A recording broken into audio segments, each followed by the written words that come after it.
బాధ్యతలు చేపట్టిన కార్యక్రమానికి పృథ్వీ గారికి అభినందనలు. ఆల్రెడీ మా అధ్యక్షులు మాట్లాడారు, కొన్ని మిస్ అయిన పాయింట్స్ సంబంధించి నేను ప్రస్తావించదలుచుకున్నా.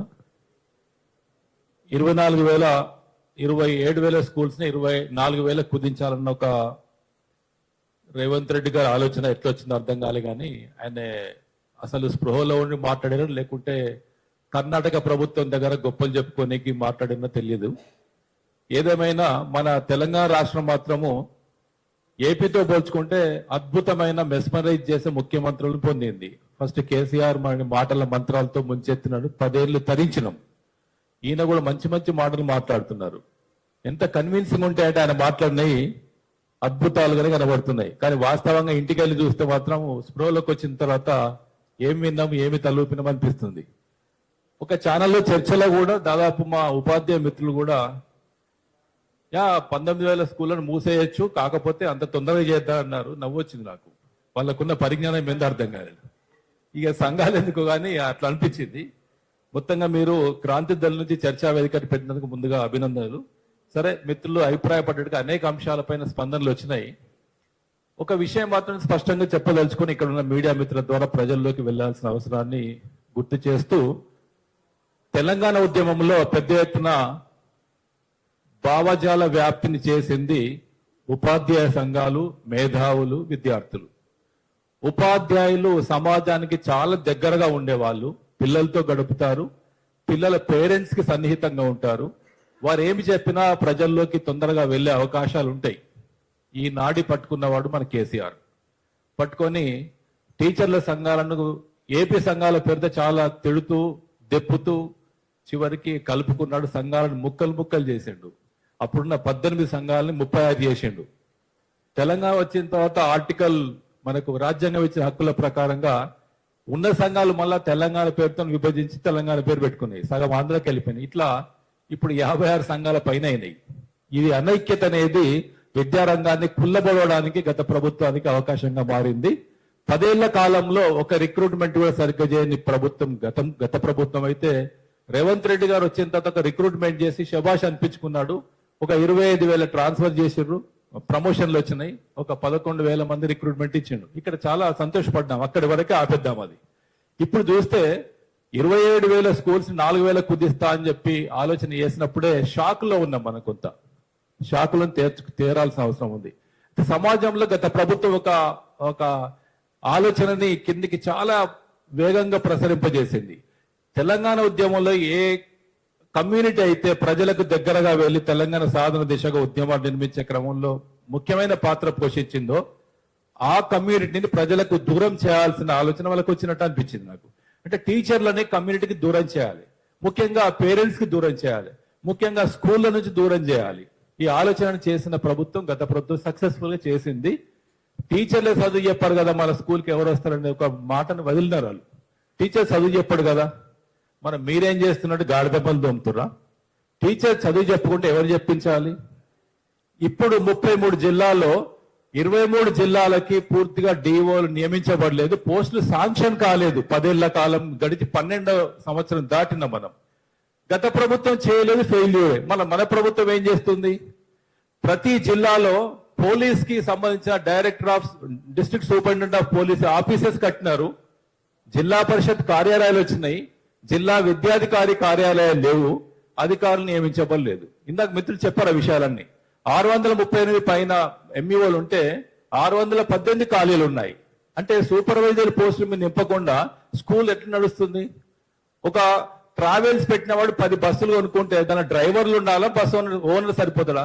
ఆ 10 బస్సులు నడిపే డ్రైవర్లు ఉండాలి కదా. ఈ బస్సుల్లో కూర్చుంటే ప్యాసింజర్లకు చదువు చెప్పాలంటే, అంటే స్కూల్ ఒక బస్సు అనుకుంటే దానిలో ఒక టీచర్ కాదు, అందరు ఉండాలి. సార్ ఇంకో క్వశ్చన్ వేశారు, టీచర్లు చదువు చెప్పారు కదా, గవర్నమెంట్ స్కూల్లో వాళ్ళే పంపించే వాళ్ళ పిల్లల్ని ఎవరు పంపుతారంటారు? నేనో మీరో మా స్కూల్కి పంపించాను. నేను అనుకున్న పిల్లలు పెళ్లి అయిపోయింది అనుకోండి, నాకు నేనే శిశువు ఉంటే నా స్కూల్లో మా పిల్లల్ని వేసుకుంటా. పక్కన మ్యాథ్స్ టీచర్ చెప్పే టీచర్ లేకుంటే, సైన్స్ సార్ లేకుంటే నేను టీచర్ని తెప్పించగలిగే కెపాసిటీ నాకు ఉంటుందా? రెండవది, నేను చదువుతున్న స్కూల్లో, నేను పనిచేస్తున్న స్కూల్లో నా పిల్లల్ని వేసినప్పుడు, టీచర్గా వేసినప్పుడు అక్కడ టాయిలెట్స్ బాగా లేకుంటే నేను టాయిలెట్స్ కట్టించగలనా? వాటర్ ఫెసిలిటీ లేకుంటే వాటర్ నేను తెప్పించగలనా? కన్విన్స్ చేయగలిగిన పైన. అందుకే ఇందాక మిత్రుడు చెప్పినట్టుగా సర్పంచులు, జిల్లా పరిషత్ చైర్మన్లు, ఎంపీటీసీలు, ఎమ్మెల్యేలు, మా పైన విద్యాధికారులు వాళ్ళ పిల్లల్ని వేస్తే ఆ బాగోగుల గురించి తప్పకుండా వాళ్ళు పనిచేస్తారు కాబట్టి నా పిల్లలు వస్తారు అప్పుడు. అందుకే టీచర్లు ఎందుకు పంపాలి స్కూల్స్ ని, ముఖ్యమంత్రి ఎందుకు పంపొద్దు? అందుకే మనము గత 40 సంవత్సరాలుగా పనిచేస్తా ఉన్న విద్యా ఉద్యమంలో కామన్ స్కూల్ ఎడ్యుకేషన్, మేమేదో చాలా పవిత్రమైన ఉద్యమ భావంగా కామన్ స్కూల్లో ఉండాలి పిల్లలందరూ, అంటే రిక్షా దొక్కే వాడి నుంచి బట్టలు పిండే రజకు నుంచి ముఖ్యమంత్రి పిల్లలకు ఒక స్కూల్లో ఉండాలని ఆలోచన అది 83లో మాయమైపోయినాయి. ఇప్పుడు కామన్ స్కూల్స్ అక్కడక్కడ ఉన్నాయి కానీ లేవు, అది కల్చర్ లేదు. ప్రైవేట్ స్కూల్స్ అంటే మాస్ స్కూల్స్, క్లాస్ స్కూల్స్ మారినాయి కదా ఇప్పుడు. ఈ కామన్ స్కూల్ వ్యవస్థ గురించి మేము స్వప్నాలు రాత్రిపూట కానీ పొద్దున ఉద్యమాలు చేస్తూ ఉంటే ఇప్పుడు స్కూల్లో ఉనికికే భంగం కలిగే పరిస్థితులను మన కొత్త ముఖ్యమంత్రి రేవంత్ రెడ్డి గారు తీసుకొచ్చారు. అసలు కామన్ స్కూల్ ఉంటే కదా కామన్ స్కూల్ విద్యా వ్యవస్థ అనేది. కాబట్టి తప్పకుండా ఈ ప్రయత్నం ఏదైతే ప్రభుత్వం చేయదలుచుకుందో రేవంత్ రెడ్డి ద్వారా, దాన్ని పూర్తిగా ఉద్యమ సంఘాలుగా, ఉపాధ్యాయ సంఘాలుగా విద్యార్థులకు ఖండించాల్సిన అవసరం ఉంది. దీన్ని వేదిక పక్షాన తెలంగాణ ప్రోగ్రెసివ్ టీచర్స్ ఫెడరేషన్ గా, తెలంగాణ సేవ్ ఎడ్యుకేషన్ కమిటీగా మేము దీన్ని వ్యతిరేకిస్తా ఉన్నాం. ఇంకా 2 విషయాలు చెప్పదలుచుకున్నా నేను. ఈ 10 ఏళ్ల కాలంలో కేవలం మీరు చేసిన పని ఏంటంటే ప్రతి పోస్టులో ఎఫ్ఏసీలను పెట్టారు, ఫుల్లీ అడిషనల్ ఛార్జ్. మా డిప్టీఓ ఫుల్లీ అడిషనల్ ఛార్జ్. ఆయన నాకంటే 15 ఏళ్ళ సీనియరు, ఇప్పుడు డిప్టీఓగా పనిచేస్తున్నాడు. అట్లాంటిది చాలా మంది. డిప్యూటీఓ అంటే డిప్యూటీ ఎడ్యుకేషన్ ఆఫీసర్ పూర్తి మండలానికి. ఆయన హెచ్ఎం, యాక్చువల్గా హెచ్ఎం వచ్చి డిప్టీఓగా పనిచేస్తా ఉన్నాడు. డిప్టీఓ పోస్టులన్నీ కూడా ఈ మధ్య నోటిఫికేషన్ చేశారు 20-30 పోస్టులకి. ఇట్లాగా ప్రతి పోస్ట్ లో కూడా వాళ్ళు చేయాల్సిన పనులు చేయకుండా పై పోస్ట్ నేను చేస్తున్నాను. నేను స్కూల్లో హెచ్ఎంని కాదు, హెచ్ఎం బాధ్యతలనే ఉండాలి. నా హెచ్ఎం ఎక్కడ ఉన్నాడు? హెచ్ఎం పోస్ట్ ఫిల్అప్ కాలేదు, అయితే ఉన్న వాళ్ళు పైకి వెళ్ళి పనిచేస్తూ ఉన్నారు. ఆ పైన పోస్ట్ ఖాళీగా ఉంది. ఇట్లా పూర్తి స్థాయిలో జిల్లా విద్యాశాఖ కానీ రాష్ట్ర విద్యాశాఖ కానీ ఎఫ్ఏసి పోస్టులతో పనిచేస్తున్నప్పుడు క్వాలిటీ ఎట్లా ఉంటది అంటే, మనము క్వాలిటీ అడుగుతున్నాము, క్వాలిటీ డెలివరేట్ గా వాళ్ళు ఇవ్వడానికి దూరం అవుతున్నారు, దూరం చేస్తున్నారు. ఇందాక మిత్రుడు చెప్పాడు, ఒక దేశాన్ని నాశనం చేయాలంటే బాంబులు గాని ఇంకోటిగా సైనికులతో దాడులు గాని చేయాల్సిన అవసరం లేదు. అతి పూర్ విద్యా వ్యవస్థని ఉంచాలి అక్కడ. అంటే విద్య అందుబాటులో లేకుండా చేయాలి, ఉన్న విద్య నాసిరకంగా ఉండాలి. ఇంకో విషయం మిత్రులారా, మన పిల్లలు చదువుతున్న పుస్తకాలు 2011లో తయారైన కరికులం ఫ్రేమ్వర్క్ అనుగుణంగా ముద్రించబడిన బుక్స్. తెలంగాణ ప్రభుత్వం వచ్చిన తర్వాత ఆచార్య తిరుమల సార్ డైరెక్షన్ లో సోషల్ స్టడీస్ లో ఒక చరిత్ర పాఠం మాత్రమే పెట్టబడింది, మిగతా సిలబస్ అంతా పాతదే. తెలంగాణ జియోగ్రఫీ కొంత యాడ్ చేశారు, తెలంగాణ ఉద్యమ చరిత్ర యాడ్ చేశారు, మన కవులు రచయితలకు సంబంధించిన పాఠ్యాంశాలని తెలుగు లాంగ్వేజ్ లో పెట్టారు, మిగతా అంతా కూడా పాతదే. ఆ పుస్తకాలకు అట్టలు మార్చి తెలంగాణ ప్రభుత్వం పేరుతో నడిపించుకుంటా ఉన్నాం. ఒక చిన్న విషయం మీకు ఆలోచన కోసమే, రేవంత్ రెడ్డి విషయం ఎట్లా మనం సపోర్ట్ చేయట్లేదు. కరికులం సంబంధించి 10 ఏళ్ల కాలంలో ఒక రివ్యూ మీటింగ్ జరగలేదు, కొత్త ప్రణాళికలు రచించబడలేదు. మీకు తెలుసు, అమెరికా ప్రయోగించిన వాయేజర్ అనే ఒక నౌక చంద్రమండలం కాదు, మొత్తం విశ్వాన్ని దాటి ప్లూటో ప్లానెట్ ని కూడా దాటి వెళ్ళిపోయింది.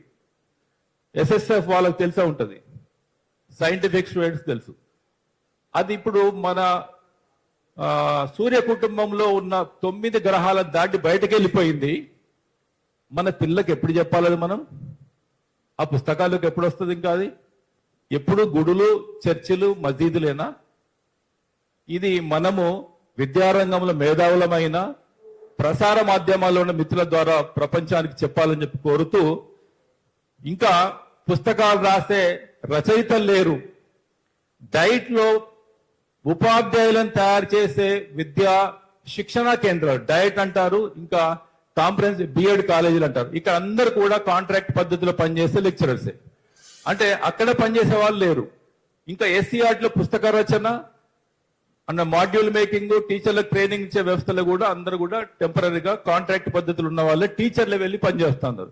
ఇక టీచర్ పని టీచర్ చేయకుండా బయటకు వెళ్ళి పనిచేస్తే చదివేవారు చెప్పాలి. ఇక్కడ ఇలాంటి అనేక అంశాలు అడ్రస్ చేయడానికి మేము కింద కొట్టుకుంటా ఉంటే ఉన్న స్కూల్స్ ని మూసేద్దాం, వీళ్ళ నోర్లు మూస్తే అయిపోద్దని చెప్పి ప్రభుత్వాలు ప్రణాళికలు రచిస్తున్నట్టుగా ఉంది. కాబట్టి దీన్ని నిర్ద్వందంగా వ్యతిరేకిస్తున్నాం. తెలంగాణ ప్రోగ్రెసివ్ టీచర్స్ ఫెడరేషన్ పక్షాన ఈ మంచిక ద్వారా ప్రభుత్వానికి 27,000 స్కూల్స్ 4,000 కుదించడం కాదు. మీకు శక్తులుంటే ఉన్న స్కూల్స్ ని ఫస్ట్ రెస్టోర్ చేయండి, ఉన్న కూలిపోయిన బిల్డింగ్ని నిర్మించండి. ఓల్డ్ సిటీ పరిసరాల్లో హైదరాబాద్ లో ఎన్నో బిల్డింగుల్లో రెంట్ పే చేస్తూ స్కూల్స్ నడుపుతున్న పరిస్థితి హైదరాబాద్ లో ఉన్నాయి.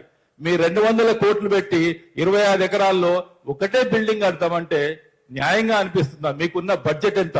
మీరే ప్రతిపాదించిన 15% బడ్జెట్ కేటాయించలేని దుర్భర ఆర్థిక వ్యవస్థలో ఉన్న ప్రభుత్వము ఎక్కడి నుంచి పట్టుకొస్తుంది 200 కోట్ల రూపాయలు ఒకటే స్కూల్ కి? ఈ 200 కోట్లు నిజంగానే మీకు బడ్జెట్ ఉంటే 200 స్కూల్స్ తలతల మెరుస్తాయి. గత ప్రభుత్వంలో ఒక ఆలియా మోడల్ స్కూలు, సిరిసిల్లలో ఒక 2 స్కూల్స్ బాగా అయినాయి. ఇట్లా మీరు తలుచుకుంటే కోటి రూపాయలతోని ఈ 2,000 స్కూల్స్ ముందుగా బాగు చేసుకోవచ్చు, తర్వాత అంచెలంచెలుగా డెవలప్ చేసుకోవచ్చు. కాబట్టి మేము డిమాండ్ చేసేది ఏంటంటే ముందుగా ప్రభుత్వ స్కూల్స్ లో క్వాలిటీ విద్య కోసము పూర్తి స్థాయిలో ఉపాధ్యాయ పోస్టుల నియామకం చేయండి. లక్షలాది మంది యువత ఉద్యోగాలు లేక తెలంగాణ ఉద్యమంలో పాల్గొని డిఎడ్ చేసిన వాళ్ళు పాపం ఎదురు చూస్తా ఉన్నారు. ఆ రిక్రూట్మెంట్ పరంగా చేసిన తర్వాతనే మీరు క్వాలిటీ గురించి మాట్లాడాలి. మీ ఉపన్యాసాలు బాగా ఉన్నాయి కానీ క్షేత్రస్థాయిలో మీ అమలులో మాత్రము ఆచరణ మాత్రం ఏమి లేదని చెప్పి మేము మంచిగా పక్షాన కోరుతూ ప్రభుత్వాన్ని డిమాండ్ చేస్తా ఉన్నాము. మీరు ఆలోచనలు విత్డ్రా చేసుకోవాలి, ఉన్న స్కూల్స్ రక్షించాలి, కొత్త ఆలోచనలకు బదులుగా ఆచరణలు మాత్రం మీ మాటలు కార్యరూపంలోకి రావాలని చెప్పి కోరుతున్నాం. Thank you. చేపట్టిన కార్యక్రమానికి పృథ్వీ గారికి అభినందనలు. ఆల్రెడీ మా అధ్యక్షులు మాట్లాడారు, కొన్ని మిస్ అయిన పాయింట్స్ సంబంధించి నేను ప్రస్తావించదలుచుకున్నా. 27,000 స్కూల్స్ ని 24,000 కుదించాలన్న ఒక రేవంత్ రెడ్డి గారి ఆలోచన ఎట్లా వచ్చిందో అర్థం కాలే, కానీ ఆయన అసలు స్పృహలో ఉండి మాట్లాడారు లేకుంటే కర్ణాటక ప్రభుత్వం దగ్గర గొప్పలు చెప్పుకోనికి మాట్లాడినా తెలియదు. ఏదేమైనా మన తెలంగాణ రాష్ట్రం మాత్రము ఏపీతో పోల్చుకుంటే అద్భుతమైన మెస్మరైజ్ చేసే ముఖ్యమంత్రులను పొందింది. ఫస్ట్ కేసీఆర్ మన మాటల మంత్రాలతో ముంచెత్తినాడు, 10 ఏళ్లు తరించినాం. ఈయన కూడా మంచి మాటలు మాట్లాడుతున్నారు. ఎంత కన్విన్సింగ్ ఉంటే అంటే ఆయన మాట్లాడినవి అద్భుతాలుగానే కనబడుతున్నాయి. కానీ వాస్తవంగా ఇంటికి వెళ్ళి చూస్తే మాత్రం స్ప్రోలోకి వచ్చిన తర్వాత ఏం విన్నాం, ఏమి తలూపినాం అనిపిస్తుంది. ఒక ఛానల్లో చర్చలో కూడా దాదాపు మా ఉపాధ్యాయ మిత్రులు కూడా 19,000 స్కూళ్లను మూసేయచ్చు, కాకపోతే అంత తొందరగా చేద్దాం అన్నారు. నవ్వొచ్చింది నాకు. వాళ్ళకున్న పరిజ్ఞానం ఎంత అర్థం కాలేదు. ఇక సంఘాలు ఎందుకు కానీ అట్లా అనిపించింది. మొత్తంగా మీరు క్రాంతి దళ నుంచి చర్చా వేదిక పెట్టినందుకు ముందుగా అభినందనలు. సరే, మిత్రులు అభిప్రాయపడ్డట్టుగా అనేక అంశాలపైన స్పందనలు వచ్చినాయి. ఒక విషయం మాత్రం స్పష్టంగా చెప్పదలుచుకొని ఇక్కడ ఉన్న మీడియా మిత్రుల ద్వారా ప్రజల్లోకి వెళ్లాల్సిన అవసరాన్ని గుర్తు చేస్తూ, తెలంగాణ ఉద్యమంలో పెద్ద ఎత్తున భావజాల వ్యాప్తిని చేసింది ఉపాధ్యాయ సంఘాలు, మేధావులు, విద్యార్థులు. ఉపాధ్యాయులు సమాజానికి చాలా దగ్గరగా ఉండేవాళ్ళు, పిల్లలతో గడుపుతారు, పిల్లల పేరెంట్స్ కి సన్నిహితంగా ఉంటారు. వారు ఏమి చెప్పినా ప్రజల్లోకి తొందరగా వెళ్లే అవకాశాలు ఉంటాయి. ఈ నాడి పట్టుకున్నవాడు మన కేసీఆర్. పట్టుకొని టీచర్ల సంఘాలను ఏపీ సంఘాల పేరుతో చాలా తిడుతూ దెప్పుతూ చివరికి కలుపుకున్నాడు. సంఘాలను ముక్కలు చేసిండు. అప్పుడున్న 18 సంఘాలని 35 చేసిండు. తెలంగాణ వచ్చిన తర్వాత ఆర్టికల్ మనకు రాజ్యాంగం ఇచ్చిన హక్కుల ప్రకారంగా ఉన్న సంఘాలు మళ్ళా తెలంగాణ పేరుతో విభజించి తెలంగాణ పేరు పెట్టుకున్నాయి. సగం ఆంధ్రాకి వెళ్ళిపోయినాయి. ఇట్లా ఇప్పుడు 56 సంఘాల పైన అయినాయి. ఇది అనైక్యత అనేది విద్యారంగాన్ని కుల్లబడడానికి గత ప్రభుత్వానికి అవకాశంగా మారింది. 10 ఏళ్ల కాలంలో ఒక రిక్రూట్మెంట్ కూడా సరిగ్గా చేయని ప్రభుత్వం గత ప్రభుత్వం అయితే, రేవంత్ రెడ్డి గారు వచ్చిన తర్వాత ఒక రిక్రూట్మెంట్ చేసి శభాష్ అనిపించుకున్నాడు. ఒక 25,000 ట్రాన్స్ఫర్ చేసిర్రు, ప్రమోషన్లు వచ్చినాయి, ఒక 11,000 మంది రిక్రూట్మెంట్ ఇచ్చిండు. ఇక్కడ చాలా సంతోషపడ్డాం, అక్కడి వరకే ఆపేద్దాం అది. ఇప్పుడు చూస్తే 27,000 స్కూల్స్ 4,000 కుదిస్తా అని చెప్పి ఆలోచన చేసినప్పుడే షాక్ లో ఉన్నాం. మనం కొంత షాకులను తీరాల్సిన అవసరం ఉంది. సమాజంలో గత ప్రభుత్వం ఒక ఆలోచనని కిందికి చాలా వేగంగా ప్రసరింపజేసింది. తెలంగాణ ఉద్యమంలో ఏ కమ్యూనిటీ అయితే ప్రజలకు దగ్గరగా వెళ్లి తెలంగాణ సాధన దిశగా ఉద్యమాలు నిర్మించే క్రమంలో ముఖ్యమైన పాత్ర పోషించిందో ఆ కమ్యూనిటీని ప్రజలకు దూరం చేయాల్సిన ఆలోచన వాళ్ళకి వచ్చినట్టు అనిపించింది నాకు. అంటే టీచర్లని కమ్యూనిటీకి దూరం చేయాలి, ముఖ్యంగా పేరెంట్స్ కి దూరం చేయాలి, ముఖ్యంగా స్కూళ్ళ నుంచి దూరం చేయాలి. ఈ ఆలోచన చేసిన ప్రభుత్వం గత ప్రభుత్వం సక్సెస్ఫుల్ గా చేసింది. టీచర్లే చదువు చెప్పారు కదా మన స్కూల్కి ఎవరు వస్తారనే ఒక మాటను వదిలినారు వాళ్ళు. టీచర్ చదువు చెప్పాడు కదా, మరి మీరేం చేస్తున్నట్టు గాడిద పనులు తోముతుర్రా? టీచర్ చదువు చెప్పుకుంటే ఎవరు చెప్పించాలి? ఇప్పుడు 33 జిల్లాల్లో 23 జిల్లాలకి పూర్తిగా డిఓలు నియమించబడలేదు, పోస్టులు శాంక్షన్ కాలేదు. 10 ఏళ్ల కాలం గడిచి 12వ సంవత్సరం దాటిన మనం. గత ప్రభుత్వం చేయలేదు, ఫెయిల్యూరే. మన ప్రభుత్వం ఏం చేస్తుంది? ప్రతి జిల్లాలో పోలీస్ కి సంబంధించిన director of district superintendent of police offices కట్టినారు, జిల్లా పరిషత్ కార్యాలయాలు వచ్చినాయి, జిల్లా విద్యాధికారి కార్యాలయాలు లేవు, అధికారులు నియమించబడలేదు. ఇందాక మిత్రులు చెప్పారు ఆ విషయాలన్నీ. 638 పైన ఎంఈఓలు ఉంటే 618 ఖాళీలు ఉన్నాయి. అంటే సూపర్వైజర్ పోస్టులు మీద నింపకుండా స్కూల్ ఎట్లా నడుస్తుంది? ఒక ట్రావెల్స్ పెట్టిన వాడు 10 బస్సులు కొనుక్కుంటే దాని డ్రైవర్లు ఉండాలా, బస్సు ఓనర్ సరిపోతాడా? ఆ 10 బస్సులు నడిపే డ్రైవర్లు ఉండాలి కదా. ఈ బస్సుల్లో కూర్చుంటే ప్యాసింజర్లకు చదువు చెప్పాలంటే, అంటే స్కూల్ ఒక బస్ అనుకుంటే దానిలో ఒక టీచర్ కాదు, అందరు ఉండాలి. సరే, ఇంకో క్వశ్చన్ వేశారు, టీచర్లు చదువు చెప్పాలి కదా, గవర్నమెంట్ స్కూల్లో వాళ్ళే పంపించే వాళ్ళ పిల్లల్ని ఎవరు పంపుతారంటారు? నేనో మీరో మా స్కూల్కి పంపించాను. నేను అనుకున్న పిల్లలు పెళ్ళి అయిపోయింది అనుకోండి, నాకు నేక శిశువు ఉంటే నా స్కూల్లో మా పిల్లల్ని వేసుకుంటా. పక్కన మ్యాథ్స్ టీచర్ చెప్పే టీచర్ లేకుంటే, సైన్స్ సార్ లేకుంటే నేను టీచర్ని తెప్పించగలిగే కెపాసిటీ నాకు ఉంటుందా? రెండవది, నేను చదువుతున్న స్కూల్లో, నేను పనిచేస్తున్న స్కూల్లో నా పిల్లల్ని వేసినప్పుడు, టీచర్గా వేసినప్పుడు అక్కడ టాయిలెట్స్ బాగాలేకుంటే నేను టాయిలెట్స్ కట్టించగలనా? వాటర్ ఫెసిలిటీ లేకుంటే వాటర్ నేను తెప్పించగలనా?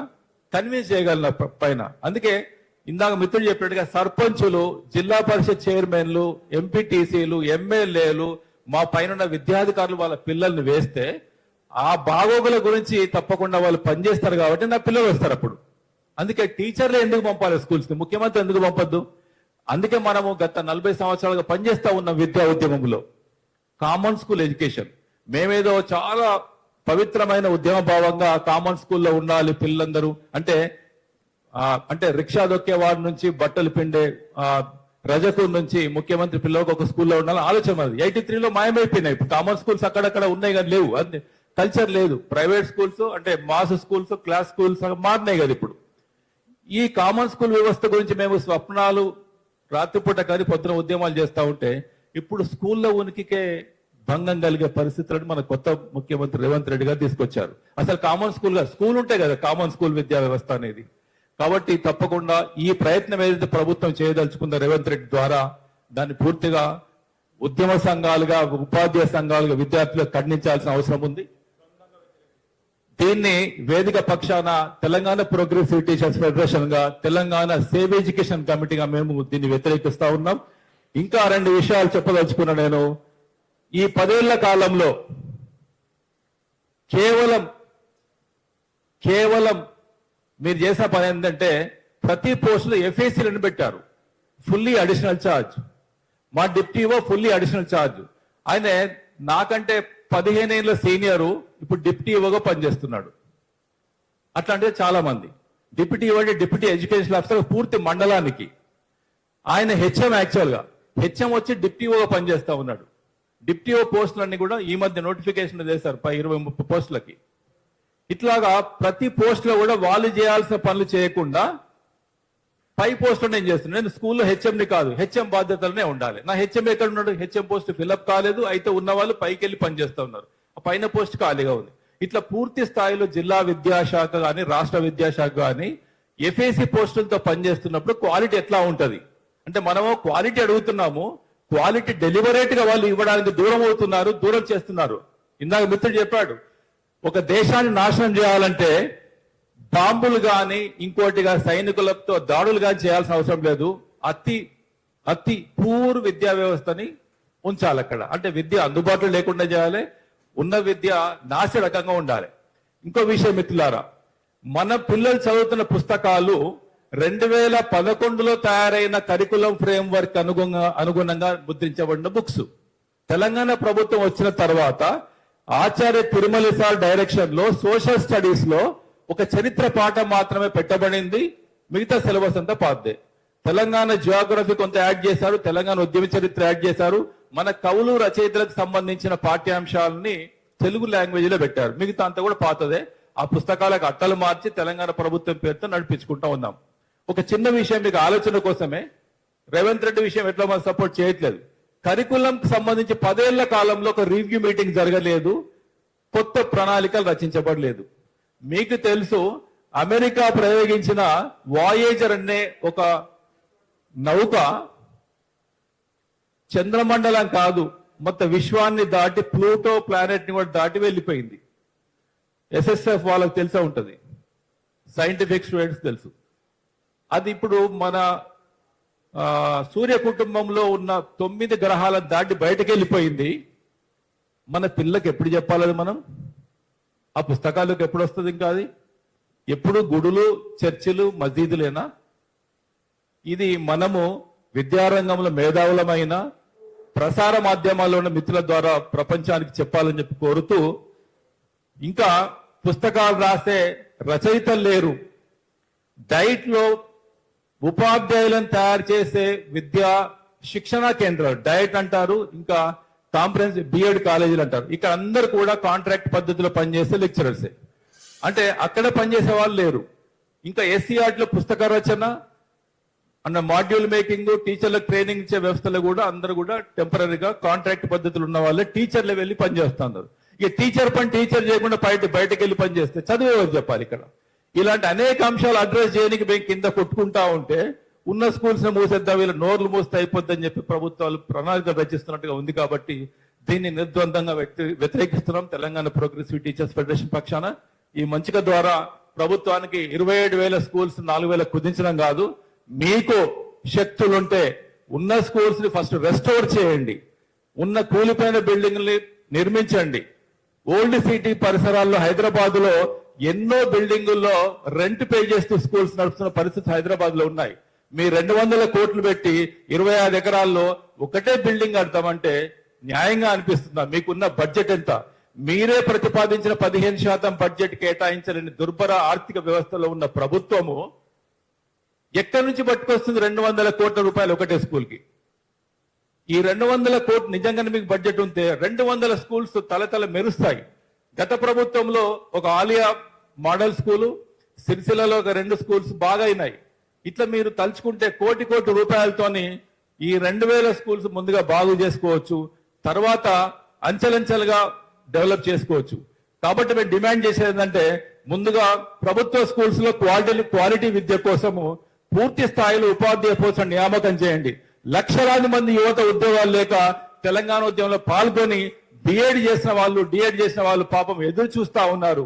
ఆ రిక్రూట్మెంట్ పరంగా చేసిన తర్వాతనే మీరు క్వాలిటీ గురించి మాట్లాడాలి. మీ ఉపన్యాసాలు బాగా ఉన్నాయి కానీ క్షేత్రస్థాయిలో మీ అమలులో మాత్రము, ఆచరణ మాత్రం ఏమి లేదని చెప్పి మేము మంచిగా పక్షాన కోరుతూ ప్రభుత్వాన్ని డిమాండ్ చేస్తా ఉన్నాము. మీరు ఆలోచనలు విత్డ్రా చేసుకోవాలి, ఉన్న స్కూల్స్ రక్షించాలి, కొత్త ఆలోచనలకు బదులుగా ఆచరణలు మాత్రం మీ మాటలు కార్యరూపంలోకి రావాలని చెప్పి కోరుతున్నాం.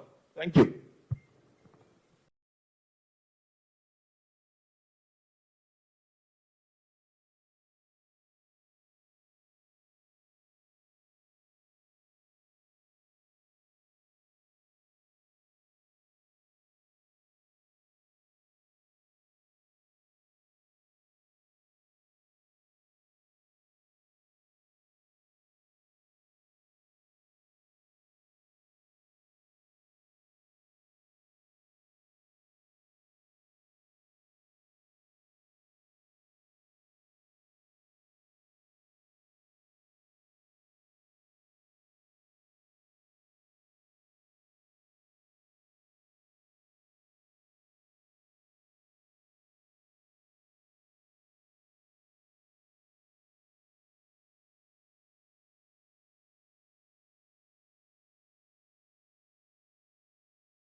ఇక లాస్ట్ కు తీర్మానాలు ఉన్నాయి. రాకేష్ చౌదరి అట్లే శాంతా సిన్హా మాజీ అధ్యక్షురాలు జాతీయ బాలల హక్కుల పరిరక్షణ కమిటీ చైర్మన్ ఉండే సోనియా గాంధీ పిలిపించుకొని చైర్మన్ చేసింది వారిని.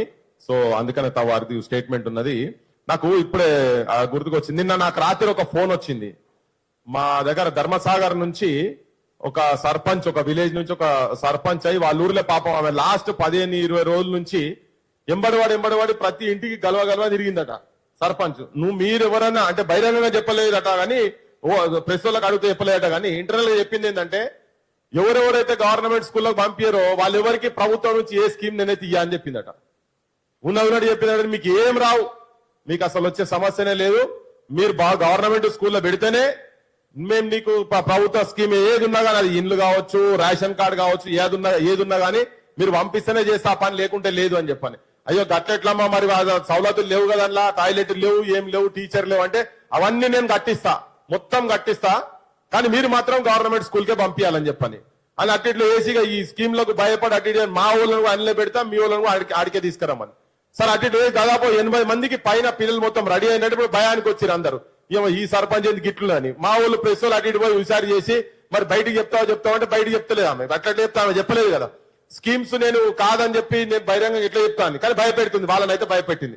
భయపెట్టి అటు చేసి మొత్తం లిస్ట్ అంతా తయారు చేయించిందట. రాత్రి నుంచి ఆమెకు పరిశాన్ పట్టుకున్నది. ఈ పెద్ద మనిషి ఎప్పుడైతే ఈ 27,000 బడులల్లా 24,000 బడులు కథం పట్టిస్తా అన్నాడో అప్పటి నుంచి భయం పట్టుకున్నది. భయం పట్టుకుని మరి ఏంది ఇంతగానో నేను జనాలందరూ తయారు చేసిన నా బడి ఉంటుందా పోతుందా అని. ఇగో రేవంత్ రెడ్డి అందుకే పిచ్చోని చేతిలో రాయని చెప్పినవా నువ్వు. మరి వాళ్ళేమో పాపం క్షేత్ర స్థాయిలో కష్టపడి వాళ్ళని బడులు మంచిగా చేసుకోవాలని చెప్పని అటు ఇటు చదువుకున్న వాళ్ళు మరి నాగేశ్వర సొంటోళ్ళు సర్పంచ్ సొంటోళ్ళు గ్రామాలకు ఇటువంటి టీచర్ సంఘాలలో పనిచేస్తుంటే నువ్వు పని చేస్తా అంటున్నావు. ఏం చెప్తున్నావు అంటే ఆఖరికి ఒకటే ముచ్చట, నిజంగా నువ్వు చేయదలుచుకుంటా 4,000 బంగాళాలు ఎట్లా కడతావు కట్టు, ఈ ఉన్న టీచర్లు ఒక్కటి కూడా తీయకుండా ఎట్టెట్లా చేస్తావు, నీ ప్రణాళిక ఏందో, నీ ప్లానింగ్ ఏందో మొత్తం చెప్పి అవన్నీ కట్టి పెట్టి మొత్తం చేసి అది నీతో కాదు, నీ చేత కాదు, అది 100% నీ చేత కాదు, అది నువ్వు చేత కాదని నువ్వు మొదలు చెప్పినావు. ఎందుకంటే సిఎస్ఆర్ ఫండ్ల కింద చేస్తా అని చెప్పి నువ్వు క్లియర్ కట్ చెప్పినావు. అంతకు ముందు 10 సంవత్సరాల కింద ఆ నివేదిక ఏదైతే వచ్చిందో 39,789 బడులు ఏవైతున్నాయో అవి మొత్తం నువ్వు చేయాల్సిన బాధ్యత నీ మీద ఉంది. నీ మేనిఫెస్టోలో కూడా నువ్వు అది పెట్టినావు. బంద్ చేసిన బడులు కూడా తెరుస్తా అని చెప్పినావు కాబట్టి ఆ బడులన్నీ కూడా నువ్వు వెంటనే కట్టు, ఫస్ట్ వాటిని కట్టు. ఈ బడులను కూడా పందులు పోయేటట్టు, పందులు సంసారాలు చేసేటట్టు, దున్నపోతులను కట్టేసేటట్టు, దొర్లు మేపేటట్టు మేము చూసినావా బడులన్నీ వచ్చాడు బడులు అట్లా మొత్తం కరెంటు లేని బడులు, ఇంటర్నెట్ లేని బడులు, మాట్లాడితే ఏఐ ఫ్యూచర్ సిటీ టెక్నాలజీ ఇవన్నీ ముచ్చట్లు కాదు. ఫస్ట్ నీ ఇంటర్నెట్ పెట్టు, ఆడ కంప్యూటర్లు పెట్టు, కంప్యూటర్ స్టాఫ్ ను పెట్టు, ఫిజికల్ ఎడ్యుకేషన్ డిపార్ట్మెంట్ పెట్టు. నువ్వు పోయి మెస్సీతో ఫుట్బాల్ ఆడు కాదు, క్షేత్రస్థాయిలో పీటీలను పెట్టు, అపాయింట్ చేయ వాళ్ళను, వచ్చాడు మంది చేస్తున్నారు. అవన్నీ చేయాలి నువ్వు. అడ్మినిస్ట్రేషన్ వర్కులు, గుడ్లు లెక్క పెట్టు, బియ్యం గింజలు లెక్క పెట్టు, కూరగాయలు తినరా లేదా, లాగు మంచిగా ఉన్నదా లేదా, ఇవి చూస్తారా పంతులు. ఈ పనులు పెట్టుకుంటా అన్ని బేకార్ పనులు చేసి బేకార్ మాటలు మాట్లాడి నువ్వు హిట్లర్ అంటే ఇక్కడ ఊకుంటాడు ఇవ్వట్లేడు. మంచి పైజాము ఒకటి పంపించరు. నీ తాతకు తాత హిట్లర్ గాడు, నీ ఓలేని నిలిగిండు, నీ అయ్యకు నీ అమ్మకు అమ్మ ఇందిరాగాంధీ ఇట్లనే అంటేనే అందరినీ కథం పట్టించినాం. నిజాం సైన్యాన్ని కూడా పల్లెల్లోకి వెళ్ళి వడిసెల రాళ్లు నింపి వడిగా కొట్టితేను, కారాపు నీళ్లు తెచ్చి కళ్ళల్లో జల్లితేను నీ మిలిటరీ పారిపోయారు. నిన్ను అంతకన్నా పెద్దోనివేం కాదు, నువ్వు చాలా సిన్నోని కానీ పెద్ద మాటలు మాట్లాడుతున్నావు చాలా. నువ్వు జర భూమి మీద ఉండు, జాగ్రత్త భూమి మీద ఉండు. నీకు మరి తిరుగుబాటు వస్తుంది జనం నుంచి. ఈ బడుల కాడికెళ్ళే మొదలైతుంది నీకు. నువ్వు ఆ బడులు ఒక్క బడుగల బంద్ చేసినా గానీ నువ్వు ఆల్రెడీ ప్లాన్ లో ఉన్నావు కదా, నువ్వు బంద్ చేస్తే అది నీ మెడకు చుట్టుతావని చెప్తూ దానికి పెద్దోళ్ళు తయారున్నారని చెప్తున్నా. అందుకే నీ సోనియా గాంధీ కాడికెళ్ళి నీ అనుభవం పిల్లలకు కావాలి, బడులకు కావాలి, పిల్లల హక్కులకు కావాలని చెప్పని శాంతా సిన్హా మేడం అటువంటి వాళ్ళు ఉన్నారు. క్షేత్రస్థాయిలో పనిచేస్తున్నటువంటి మా విద్యార్థి నాయకులు ఉన్నారు, పంతుల సంఘాలు ఉన్నాయి, మా ప్రొఫెసర్లు ఉన్నారు, ఆచార్యులు ఉన్నారు అని చెప్పి మా మీడియా సంస్థలు కూడా ఉన్నాయని చెప్పి అందరు మీ దగ్గర మీ మోచేతిని నీళ్ళు లాగే మీడియా సంస్థలు కాదు ఇక్కడ ఉన్నాయి, ఇవన్నీ కూడా ఉన్నాయి. కొట్లాడేటువంటి వాళ్ళు మా ఓటర్లో ఉన్నాము. నువ్వు ఈ బంద్ చేసుకోకపోతే వీళ్ళందరూ ఉన్నాయని చూపిస్తుందికే నేను ఇవాళ మేము ఇది రౌండ్ టేబుల్ పెట్టినాం. మొత్తం ప్రైవేట్ బడులు మొత్తం బంద్ చేసేదాకా, వాళ్ళ దోపిడి బంద్ చేసేదాకా, యూనివర్సిటీలలో రిక్రూట్మెంట్ అయ్యేదాకా మీ అసలు పాలకుల భరతం అపోజిషన్ పార్టీలైనా ఎవరైనా కానీ ఎవరెవరైతే విద్యా వ్యాపారం అన్ని ప్రైవేటు పాఠశాలలకు ప్రైవేటు యాజమాన్యాల దగ్గర పైసలు తీసుకుంటున్నటువంటి అన్ని రాజకీయ పార్టీలకు ఇది ఒక హెచ్చరిక చేస్తున్నాం. ఇప్పుడు తీర్మానాలను శాంతా సిన్హా మేడం గారి సందేశం తను వస్తా అన్నది కానీ రాలేకపోయింది కాబట్టి సందేశం పంపింది. రాకేష్ చదవాల్సిందిగా కోరుతున్నాం.